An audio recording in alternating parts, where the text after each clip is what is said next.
বন্ধুরা, Bajaj housing finance কোম্পানিটা listing এর পরে প্রথম দিন সার্কিট মারে এবং নেক্সট দিনও 10% আপার সার্কিট মারে, কিন্তু সেখান থেকে ব্যাক টু ব্যাক দুদিনে প্রিভিয়াস ট্রেডিং সেশনে এবং আজকের ট্রেডিং সেশনে দুদিন মিলে কোম্পানি সেই টপের থেকে 14% ডিসকাউন্ট প্রাইসে আবার চলে এসেছে। এবং আজকে এমন একটা টাইম ছিল যেখানে কোম্পানি অলমোস্ট আজকে 10% ডাউন সার্কিট ছুঁই করছিল, আর 1-1.5 টাকা নিচে পড়লেই কোম্পানির ডাউন সার্কিট পেরে দিত। সেখান থেকে সামান্য রিকভারি করে 7.8% ডাউন ট্রেন্ডে আজকে কোম্পানি ক্লোজিং দিয়েছে। এখানে আপনাদের মাথায় 3টে কোশ্চেন আসতে পারে।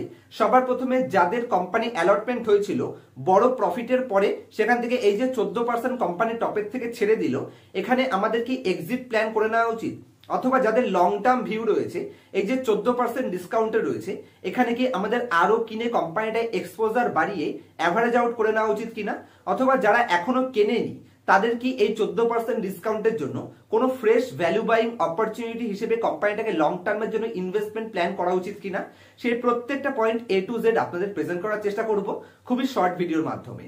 সবার প্রথমে দেখুন, বাজাজ গ্রুপের কোম্পানি নিশ্চিন্তে কোম্পানির প্রমোটার লেভেল সুপার গ্রেড, এবং শুধু প্রমোটার লেভেলই নয়, কোম্পানি এই ইন্ডাস্ট্রির লিস্টিং এর পরে একদম মার্কেটে 1 নম্বর পজিশন হোল্ড করছে। বাজাজের আপনি বাজাজ ফিনান্স দেখুন, বাজাজ ফিনসার্ভ দেখুন, বাজাজের যে কোনো কোম্পানি সবসময় মার্কেট লিডিং পজিশনে থেকেছে। অতীতে সেই প্রত্যেকটা কোম্পানি এক একজনের লাইফ চেঞ্জ করে দিয়েছে। সেই হিসেবে বাজাজ হাউজিং ফিনান্সও কি এখান থেকে আপনার লাইফ চেঞ্জ করতে পারে? সবার প্রথম মাথায় রাখবেন, ওই কোম্পানিগুলো যখন লিস্টিং হয়েছিল তখন তাদের মার্কেট ক্যাপিটালাইজেশন ছোট ছিল, কিন্তু বাজাজ হাউজিং ফিনান্স যেই সময় এই কারেন্ট মার্কেটে লিস্ট করেছে, অলরেডি কোম্পানি 1,44,000 কোটি মার্কেট ক্যাপিটালাইজেশনে দাঁড়িয়ে আছে। যে কারণে লং টার্মে অবশ্যই, যেহেতু কোম্পানি সুপার গ্রেড, তো কোম্পানি এখান থেকে হয়তো মাল্টিফোল রিটার্ন দিতে পারে লং টার্মে, কিন্তু মাথায় রাখতে হবে বাজাজ হাউজিং ফিনান্স এবং বাজাজ ফিনসার্ভ এবং বাজাজ ফিনান্সের মতন বাজাজ হাউজিং ফিনান্স কিন্তু অত বড় মাল্টিব্যাগার হিসেবে কোনো মতেই আপনাকে দেবে না। কারণ অলরেডি কোম্পানি যেই ভ্যালুয়েশনে লিস্ট হয়েছে সেটা এক্সট্রিমলি হায়ার ভ্যালুয়েশন, যে কারণে লং টার্মে অবশ্যই মাল্টিব্যাগার দেবে, কিন্তু বাজাজ ফিনান্সের মতন বা বাজাজ ফিনসার্ভের মতন ওরকম মাল্টিফল দেবে 100 গুণ 200 গুণ, সেটা এক্সপেকটেশন করা সত্যি একেবারে বোকামো কাজ হবে। তো সবার প্রথমে যদি আমি কোম্পানিটাকে একটু অ্যানালাইসিস করি, তাহলে কোম্পানি আজকের দিনে 15% রিটার্ন অন ইকুইটি জেনারেট করছে, ইন্ডাস্ট্রির হাইয়েস্ট লেভেল, এবং কোম্পানির এনপিএ এই ইন্ডাস্ট্রির সব থেকে লোয়েস্ট লেভেল। তার মানে অ্যাসেট কোয়ালিটির দিক থেকে কোম্পানি ইন্ডাস্ট্রির টপ পজিশনে থাকে, এবং কোম্পানির গ্রোথ হিসেবেও কোম্পানি ইন্ডাস্ট্রির টপ পজিশনে রয়েছে, এবং রিটার্ন রেশিও হিসেবেও কোম্পানি ইন্ডাস্ট্রির টপ পজিশনে রয়েছে। তো কিন্তু যদি আমি কোম্পানির প্রাইস টু বুক ভ্যালু হিসেবে দেখি, তাহলে কোম্পানির প্রাইস টু বুক ভ্যালু হিসেবে ইন্ডাস্ট্রির টপ পজিশনে রয়েছে। এই মুহূর্তে কারেন্ট মার্কেট প্রাইসে company 7.9 time price to book value demand করছে।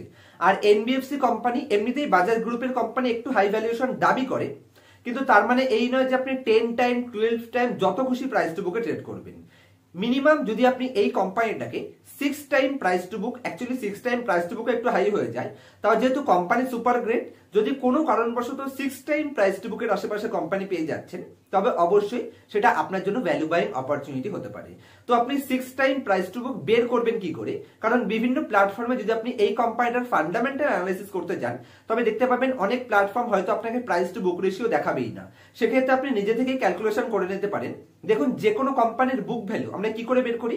কোম্পানির ইকুইটি ক্যাপিটাল প্লাস কোম্পানির রিজার্ভ, যেটা যদি আপনি স্ক্রিনারে যান তাহলে আরামসে আপনি কোম্পানির ইকুইটি ক্যাপিটাল প্লাস রিজার্ভটা কোম্পানির ব্যালেন্স শিটে পেয়ে যাবেন।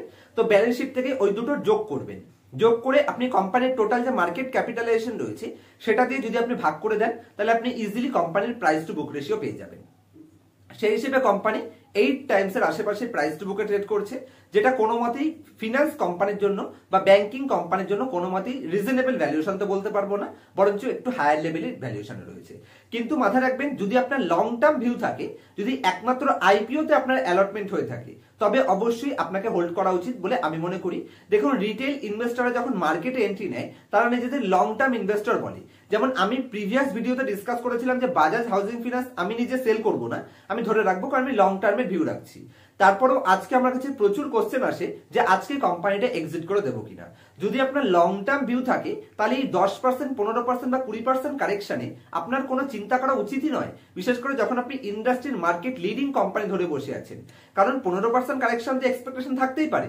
আপনি এই কোম্পানিটা নয়, আপনি যদি এই ইন্ডাস্ট্রির সবথেকে খারাপ কোম্পানিটাও আজকে উঠিয়ে দেন, তাহলে সেই কোম্পানিটাও আজকে 7% ডিসকাউন্টে গেছে, তার এগেইনস্টে এই কোম্পানির 7% ডিসকাউন্টে গেছে। তার মানে এই নয় যে কোম্পানিটা লং টার্ম ভিউ থাকা সত্ত্বেও আপনি কোম্পানি থেকে এক্সিট করে দেবেন।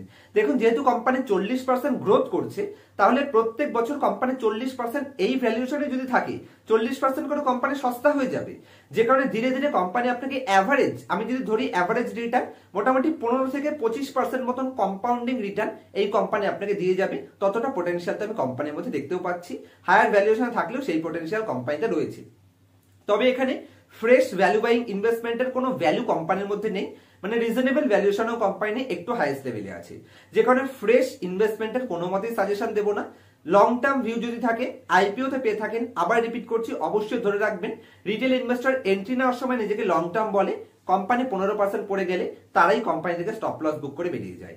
এরকম করলে আপনি কখনোই বড় প্রফিট কামাতে পারবেন না। যেমন আজকে আমি আমার একটা স্টুডেন্টকেও একই পয়েন্টস বুঝিয়েছি, যখন আপনি ডিকসন টেকনোলজি কোম্পানিকে যদি ধরতেন, তাহলে 700 টাকার কোম্পানি আপনাকে 3000 টাকায় নিয়ে গেছিল, 3000 টাকা থেকে কোম্পানি 50% ডিসকাউন্টে পড়ে যায়। সেই 50% ডিসকাউন্ট আজকে 3000 কোম্পানি 16000 টাকায় ট্রেড করছে। তাহলে 3000 টাকা থেকে যখন 40% পড়ে গেছিল, তখন যদি আপনি স্টপ লস নিয়ে বেরিয়ে যেতেন, আপনি সেই কোম্পানিতে আর এন্ট্রি নেওয়ার সাহসই পেতেন না, এটা আমি চ্যালেঞ্জ করে বলতে পারি।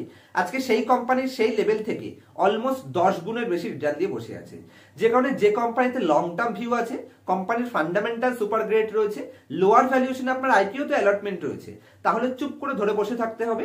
এইটুকু আপ ডাউন কোম্পানিতে আসবে আর যাবে, কিন্তু আপনি আরামসে লং টার্মে বড় প্রফিট নিয়ে এক্সিট করতে পারবেন। আশা করছি কি করা উচিত কোম্পানিটা নিয়ে সমস্ত পয়েন্টস আপনাদের ক্লিয়ার করতে পেরেছি। আজকে এই অবধি রাখছি। যদি এই কোম্পানিটা রিলেটেড আর কোনো ধরনের কোয়ারিজ থাকে, আমাকে নির্দ্বিধায় কমেন্ট করবেন। আবার বলছি, কোনো কোম্পানিতে টপে যেন ফেসে না যান, সেটা সাবধান করাই আমার মূল লক্ষ্য, যাতে আমার দ্বারা আপনারা 5 টাকা প্রফিট না করতে পারেন, 2 টাকা লস যাতে না হয়, সে কারণেই আমি আপনাকে সাবধান করছি। টপে এন্ট্রি নেবেন না, তবে লোয়ার লেভেলে ধরা থাকলে তাড়াহুড়ো করে এক্সিট প্ল্যানও করবেন না। যদি আমার কাছ থেকে বেসিক থেকে অ্যাডভান্স লেভেল অ্যানালাইসিস পার্সোনাল ক্লাসে শিখতে চাইছেন, অবশ্যই স্ক্রিনের উপর মোবাইল নাম্বার দেখতে পাচ্ছেন এবং ডেসক্রিপশনে আমার কন্ট্যাক্ট ডিটেলস পেয়ে যাবেন, পার্সোনাল ক্লাসের জন্য কন্ট্যাক্ট করতে পারেন। দেখা হচ্ছে নেক্সট ভিডিওতে কোনো ইনফরমেটিভ টপিকের সাথে। ততক্ষণ পর্যন্ত হ্যাপি ইনভেস্টিং, হ্যাপি ট্রেডিং।